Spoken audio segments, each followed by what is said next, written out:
Yes, hello, welcome once again to MoDXtra Games and Collectibles, folks. It's time for another action figure review here on the channel. And as you can see on the screen right now, today's installment, we're going to be taking a closer look at the Jada Toys Ultra Street Fighter 2 M Bison figure. So stick around, I'm going to give you all the ups and downs, ins and outs that you need to know about M Bison. It's my intent, my hope, that if you're thinking about picking one up for yourself, this review will give you everything you need to know to make that purchase decision and decide whether he's right for your money. I'm going to share with you my unboxing experience, then I'm going to walk through the figure and review M Bison there to give you a bit of an overview of the visual experience and the aesthetic qualities of M Bison, give you a bit of a walkthrough of the articulation and posability, discuss the accessories and the added value there, and just generally give you a nice, thorough overview so that you can make your mind up as to whether he's the figure for you. So let's not dilly-dally around. Let's go back in time now to join past Chris as I unbox M Bison for the very first time when he arrived on my doorstep. Okay then, folks, here is M Bison then in packaging. You can see that it's the Jada Toys Street Fighter 2 kind of packaging motif that we've seen with the other figures, where it's the arcade cabinet style of design with the joysticks and the buttons there, and the life counter on the heads-up display across the top and things. Got a little picky of M Bison at the bottom, M Bison's name, Jada Toys, all the usual gun for malarkey, and then of course it's a windowed package showing off the figure and a number of the goodies and accessories that come with it, giving it a nice bit of shelf presence. On the back there, we've got the digital render of M Bison in a kind of action-style pose. All the Street Fighter 2 characters listed across the bottom here, just like you would find them in the game. Some of which we've got already, some of which we know are on the way, some of which we haven't heard or seen anything about as of yet. So place your bets as to who's coming next. It's the same artwork up the side that we've seen with the others as well. The anime-style artwork on one side and then on the other side. Like so. And then the little inconsequential data card thing there. M Bison, country of origin unknown, and his fighting style is Psycho Power! And then available in other languages there. So all very good. Nice, interesting packaging with a lovely bit of shelf presence. All right, let's crack it open then. I've cut the tape at the bottom here. So I'll pop that open there like that. And then if I can get my fingers around, I'll slide him out. Oh, paperwork. The blister pack is taped in to the card behind with like a bit of a cover over it. So I'll just slice that. And there you go, just done that off camera, so I can take that off there, like so. Character in the blister pack with all the accessories, and then if you slide that out there, you can see we've got another one of these awesome backing cards with a Street Fighter 2 background design on it. M Bison appears to have some instructions with him, so we'll take a look at those in a moment. And, of course, he's tie-wrapped in. Where are the scissors? Tie-wraps and sellotape. I've said it before, officially my nemesis. Let's get rid of all this crap. All right then, what have we got? So we've got like a flaming fist, a couple of shoulder pads for when you want to get him set up without the cape, which at a cursory glance is what the instructions are all about. Head swap in the corner there. Couple of hand swaps. And then the figure himself, but it looks like the cape is fed through a hole at the back of the packet there, so exercise caution, ladies and gents. And there we go, folks. There is M Bison released from his plastic prison. So I'm going to go away, get some good, solid man-child playtime in, get some experimentation done with the figure, pose him up, see what he looks like with some other figs, make some displays, you know, all the usual good stuff. And I'll be back to share some review thoughts once I've got good and hands-on with it. So stick around, because future Chris is going to be with you to share those thoughts in 3, 2, 1...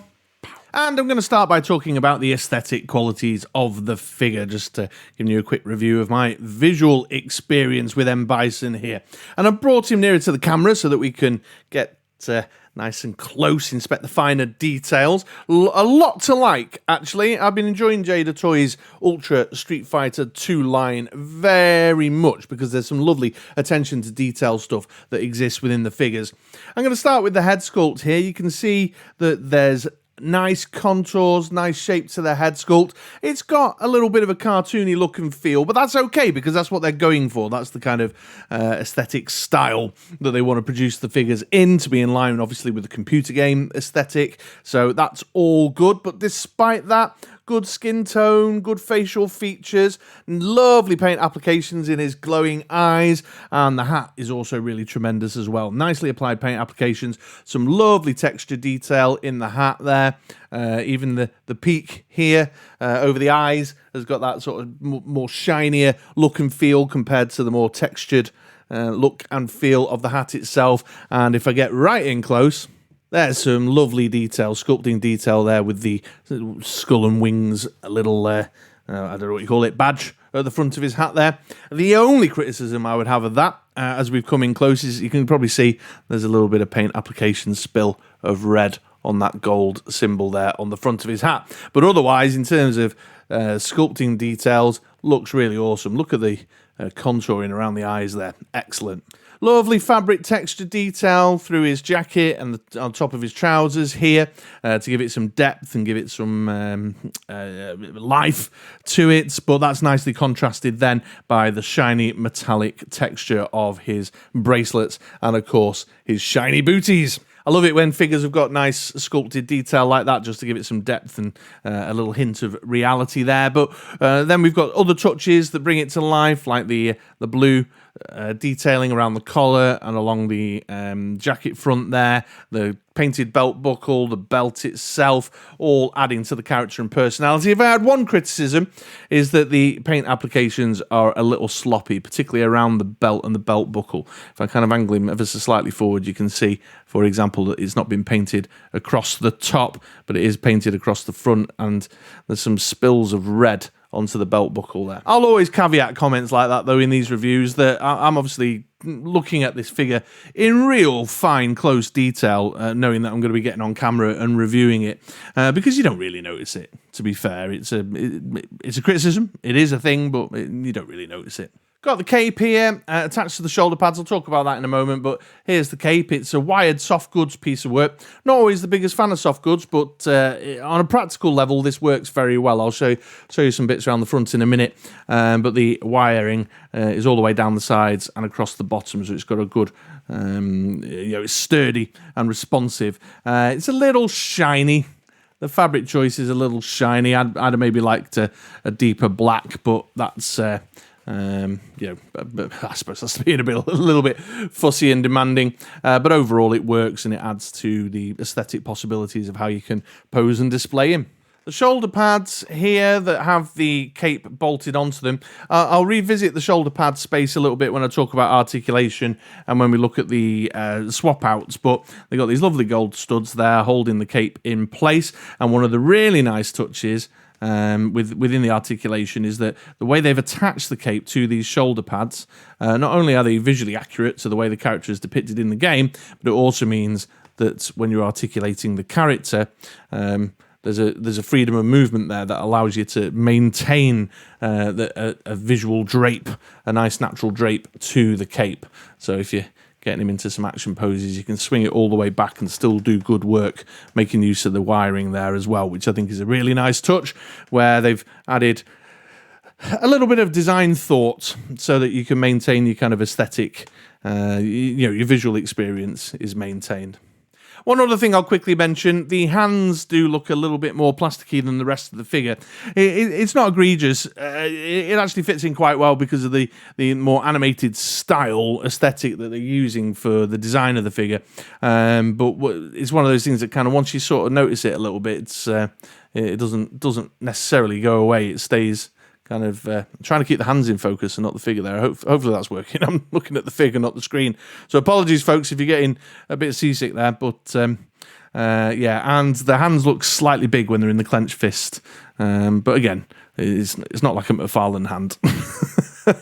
And one other thing that just sort of stood out to me is that because we've got a plastic body, but then the little skirt piece where the jacket hangs out below the bottom of the belt there is, it's made of that kind of same flexible rubbery plastic that they used for the gi on Ryu and Ken. Just means that there's slight shading difference in the colours there. But again, it's negligible and it's as good a match as they're going to get. They've done a pretty damn good job, but they've not managed to get a full, complete match there. The fact that this is so flexible as well also helps you out when you're posing him. It doesn't then create weird aesthetic kind of odd shapes, which is nice. So aesthetically then, M Bison is clearly a thumbs up from me. A few minor niggles, but nothing to upset me too greatly. I suppose your mileage will vary depending on how much of a fan you are of animated style figures, how deeply textured and realistic you want them, but I'm quite happy to be reflective of the game. So yeah, big thumbs up for me there on the aesthetic. He's a big, bulky, menacing villain type character, and the figure's reflective of that. So there we go. Right, okay, well there's M Bison on the aesthetic. Let's now take a look at his articulation.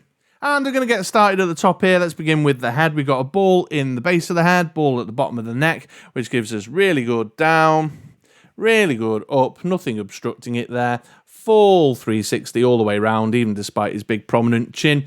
And you can do a bit of tilt and swivel and stuff. And you'll notice, or hopefully have noticed there, it's got that really lovely, silky smooth articulation in it there. Movement is completely unobstructed, just like we experienced with the Wave 1 figures. It's really lovely. Then moving down into the body, you can see that the where the cape is attached, there's articulation point there, so you can bring it forward, bring it back. Bit of movement there to help you out. Then we've got the butterfly joints here on the chest, giving you some shuffle forward and back. Peg and hinge in the armpits there, so you can hinge it up to about there, and you can spin it pretty high up and pretty far back because of the way this attachment, this shoulder pad attachment works. Hinge at the top of the bicep and tricep. Mine's a little gummy, actually. After saying some nice things about the silky articulation, that's a bit gummy there. But that can only be reflective of how much I've not used that points of articulation since I've had him. Pinless double elbow, get you up to there. And then pegged in hands here, which means you can swivel them all the way around, and then both the hands on left and right. I've got the hinge forward and back. You've then got 2 points of articulation in the main torso here, so you've got the crunch across the middle there, and then a ball in the waist. Gives you lots of good motion and movement and swivel and twist. And again, as you can see, silky smooth, lots of good motion, gives you a decent ab crunch, forward and back, nice swivel, nice and responsive, lovely. Then under the skirt piece here, you can see it's the peg and hinge in the groin area there, which means you've got decent forward, and you can rush and ballet it if you're so inclined. Moving down, you'll see there's a thigh cut here at the top of the thigh. Nice pinless double knee, that'll get you up to there. There's no boot cut, and then it's the hinge and rocker in the ankle, giving you a good range of motion there. Although what I will say is if you're really trying to get his feet far forward, it's not the articulation, but it's the armor design here gets in the way. So if you really want to get him like, proper, like crouching, it's a bit difficult. And then finally, as I mentioned earlier, you got wiring all the way around on the cape, giving you all sorts of movement and posability. I don't know if that counts technically as articulation, but I'm just revisiting it now quickly, just in case. So definitely a thumbs up from me on articulation. I don't know how they managed to make that really responsive, kind of silky movement in the articulation points on the Jada Toys stuff, but this is now my fifth figure in total in the line, and it's the fifth figure in total that I've found straight out the box without heating, just lovely responsive articulation. The only thing it's missing is a boot cut, and you know what? I'm not going to cry over that. So yeah, wonderful, really well put together figure, lots of posing opportunities, just really open to a world of possibility when it comes to storytelling with your photos, your displays, etc, etc. Very, very happy with what the articulation opens up for us there. Yeah, big old thumbs up. All right, well, let's now take a closer look at his accessory selection, shall we? Right then, first item on the accessory agenda then is the head swap here. You can see that we've gone from the more stoic, serious, villainously scheming design from what I've been using on the review up till now as it comes out the packet to something much more gory and aggressive in tone. So we've had a change in the facial features, more kind of look about it, and of course you can see the teeth being bared there in that kind of downward growl motion. So yeah, good looking head swap. Absolutely helps you with your storytelling, what the stuff you might be trying to do if it's more kind of in combat action style poses. The teeth are a bit white, if you know what I mean, and they're not broken up. There's no kind of sculpting in the teeth shape, which is a bit of a shame. But again, I think that's an active decision Legend to maintain that more cartoon computer style aesthetic with the figure, but the quality of the work is still just as good as it is on the other head sculpt that we were looking at earlier, and I really like it. I've swapped the heads many times and posed them up in different ways, so really opens up your possibilities there. Next, we have this kind of pinky purple, sort of transparent energy effect for the end of his fist. This is him charging up his punch with his dark psycho power combat style. This is quite standard. You've seen stuff like this in Marvel Legends before, where it's sort of hollowed out to fit over the fist. Comme ça, like so, which is nice. And again, just another type of accessory that adds to a bit of your storytelling and opens up some options when it comes to displaying your figure. Then M Bison comes with a couple of hand swaps in these kind of nefarious evil villain claw shapes here. One for each hand. These pop in and out with the pegs, and just like with the hands out the box, they've got hinges forward and back, and just like everything else I've mentioned, just good for giving you options, opening up the possibilities for the types of posing that you want to do with your figure. And then we have a couple of replacement shoulder pads there, so if you want to pose your figure without the cape on, you can do. These are very straightforward to swap out, so you can see the sort of clip-on design here on the underside. Usefully labelled left and right there, look. But if you are in any doubt, they give you a nice handy little printed guide to show you how to go about swapping your shoulder pads, but it's pretty straightforward. So these are attached to another little piece underneath that's on the figure itself, and then it says bring it forward from the back there, like so. And then to fit the pieces on, you just do the opposite. You go forward to back, and then use that little clip shape on the underside to clamp them in place. So, yeah, it's definitely a thumbs up. That's 3 for 3 with M Bison there. The accessory selection is not quite as expansive. It's a little bit smaller than you get with some of the other Jada Toys figures that have been released. But I think that's offset by, you know, the soft goods cape and the fact that he's a slightly larger figure. And even despite the fact that he's got the soft goods cape and he's a slightly larger figure, they still give you some good added value there to open up your world of possibility when it comes to displaying, posing, photographing, and, you know, just generally making him look as world-conqueringly evil and brutal as you see fit. So, yeah, I'm very happy with the accessory selection. Really think it's great storytelling, and a big thumbs up, yeah. Super quick figure comparison time. Here is M Bison next to the Wave 1 mainline Chun-Li. Here he is next to the Wave 1 Ryu figure. Here he is next to Ken. And here he is next to Dhalsim, another new addition to the collection, and review coming soon, folks. Keep an eye out. Okay, folks, well, here is M Bison going around on the turntable so you can get a full 360 view. I've just put him in this kind of pose here that I felt was kind of a bit aggressive and menacing and, yeah, you know, about to go into combat. To my best visual memory recollection of an M Bison pose from the game, although I will definitely be looking at some pictures online or refreshing my memory and trying some more stuff out. But, yeah, just in conclusion, final thoughts. M Bison is fun. A lot of fun. In fact, the Jada Toys Street Fighter 2 range is proving to be a lot of fun, full stop. I cannot get over it. I'll say it one more time. The articulation is so silky smooth. It is so responsive. And not in a loose joint kind of way. It's not loose joints. It's smooth. You know what I mean? Not loose, smooth, really well put together. I don't know how they've managed it, but it's like they've been hair dried, boiled, and oiled prior to getting them out the box. No remedial action required whatsoever, and you know, I love that. That's great. Lots of fun, great looking character, really nostalgic. I've got nothing but positive things to say, and for the price point, you know, this is the same price as a Marvel Legend. This is the same price as a DC Multiverse from McFarlane. This is the same price as a Black Series, you know what I'm saying? About the only thing that's comparable is G.I. Joe Classified and some of the, well, no, I was going to say some of the niche manufacturers, but even like Valaverse is at, what, 37 quid now? Fresh Monkey Fiction, 35 quid. So think about the value and quality you're getting for the same price as a Marvel Legend. You know what I mean? Really puts things into perspective. Sculpted details. They're not painted on boots, Hasbro. So I'm really pleased with it, very happy with it, highly recommended, thumbs up all the way through with aesthetic articulation and in the accessory selection. It's just a good fun line. It's a good fun line and I recommend it. There you go. In fact, I'd recommend checking it out just as an action figure fan. Even if you're only sort of a little bit into Street Fighter or have a passing knowledge of it, grab one. Like, grab yourself a Ryu or a Ken, generic martial arts dude that you can do other stuff with, just to check it out. Just to check out that articulation, because it's brilliant. You know what I mean? Right, okay, well, thanks very much for coming and hanging out. If you've enjoyed the video, you found it useful, if this is going to help you make a purchase decision, hit the thumbs up button. And, of course, subscribe if you're not already subscribed and all that other YouTuber malarkey. Otherwise, all that remains to say is have a great day, have a great week, and I hope to see you around these parts again for another video sometime soon. All right? Catch you later, folks. Oh, look at that. Perfect ending right in front of the camera.